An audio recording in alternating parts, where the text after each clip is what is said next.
जब भगवान प्रकट हुए और भगवान ने पूछा है हर एक जीव से, उस ब्राह्मण से नहीं कि थे भ्रम से विप्र, हे मनुष्य, हे जीव, संसार के भ्रम में क्यों पड़ा?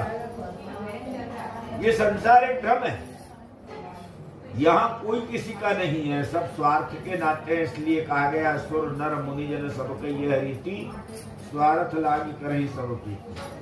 जब तक स्वार्थ होता, भाई भाई का रिश्ता चलता है, पिता पुत्र का चलता है, और जहां कोई स्वार्थ नहीं हो तो भगवान ने कहा तू सिर्फ मेरा व्रत कर, मेरा पूजन कर।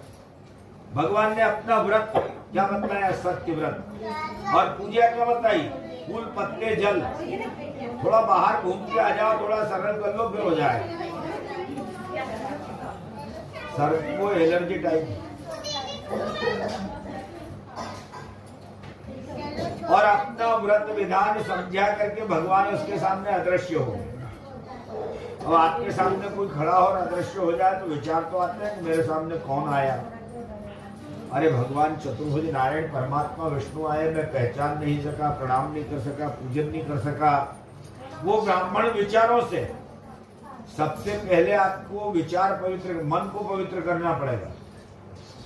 और जहां मन है स्थिति शुद्ध हुई कि भगवान खुद ही आकर के विराजमान हो जाते। उस ब्राह्मण की मन है स्थिति शुद्ध हो गई, परमात्मा थे और भगवान ने जिस व्रत पूजा के लिए कहा मैं अवश्य करूंगा। अब है कुछ भी नहीं पास में, और पूजा में धन की नहीं मन की आवश्यकता होती है। प्रातः काल उठा, गंगा में जाकर के स्नान किया, एक लोटा गंगा जल लाया और भगवान के ऊपर चढ़ा दिया। गंगा जल चढ़ा देने से, गंगा का जल रामेश्वर धाम पर चढ़ा देने से साहित्य मुक्ति, भगवान उसको अपने ही रूप में ले लेते हैं। फिर उस जीव को बार बार भटकना नहीं पड़ता।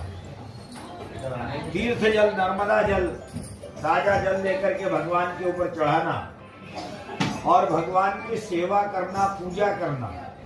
ब्राह्मण के पास कुछ भी नहीं था, उसने एक लोटा जल चढ़ाया, एक तुलसी का पत्ता चढ़ाया, और पास में कुछ भी नहीं है तो 2-4-5 घरों में भीख मांगी, और उस भीख में जो आटा भोजन मिला उसी का भोग बनाया, भोग लगा दिया, प्रसाद बांट दिया।